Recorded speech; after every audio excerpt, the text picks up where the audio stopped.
सन् 1996 विक्रम सम्वत 2053 साल असोज 4 गते नेपाल र नेपालीहरूको लागि त्यो कालो दिन अर्थात् राष्ट्रघाती महाकाली सन्धि संसदबाट 2/3ले पास भएको दिन। राष्ट्रघाती महाकाली सन्धिका दलालहरू को थिए त?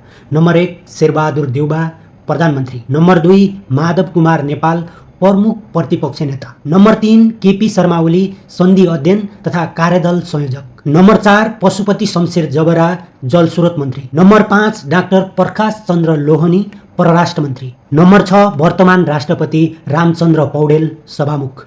1816 को सुगौली सन्धिमा स्पष्ट रूपमा महाकाली पश्चिमका सबै भूभागहरू नेपालको भनिए तापनि यो सम्झौताले पूर्ण रूपमा नेपालको स्वामित्वमा रहेको महाकाली नदीलाई दुवै देशको साझा बनाइदियो। पञ्चेश्वर बहुउद्देश्यीय आयोजना सञ्चालन गरिने र यसबाट नेपालीहरूलाई पूर्ण रूपमा लाभ मिल्ने भनेर नेपाली जनताहरूको आँखामा कालोपट्टि बाँधियो। र अर्को रहस्यमय कुरा के छ भने यो सम्झौतामा नेपालका नेताहरूले आफ्नो व्यक्तिगत स्वार्थका लागि भारतीय पक्षसँग महाकालीको मुहान कहाँ हो भन्ने कुरा स्पष्ट रूपमा आफ्नो धारणा र अडान राख्न सकेनन्। फलस्वरूप भारतले सानो खोल्सालाई महाकालीको मुहान बनायो र लिपुले कालापानी लिप्पियाधुरामा आफ्नो अड्डा जमायो। 2046 सालमा टनकपुर परियोजना वैधानिक बनाइयो र नेपालको केही भूमिलाई भारतले उपयोग गर्ने अनुमति दिइयो। त्यसको बदलामा भारतले नेपाललाई बिजुली र पानीको व्यवस्था गर्यो। यो सन्धि गर्दाखेरि जननेता मदन भण्डारीले विद्रोह गर्नुभयो र 2050 सालमा दासढुङ्गामा मदन भण्डारीको रहस्यमय तरिकाले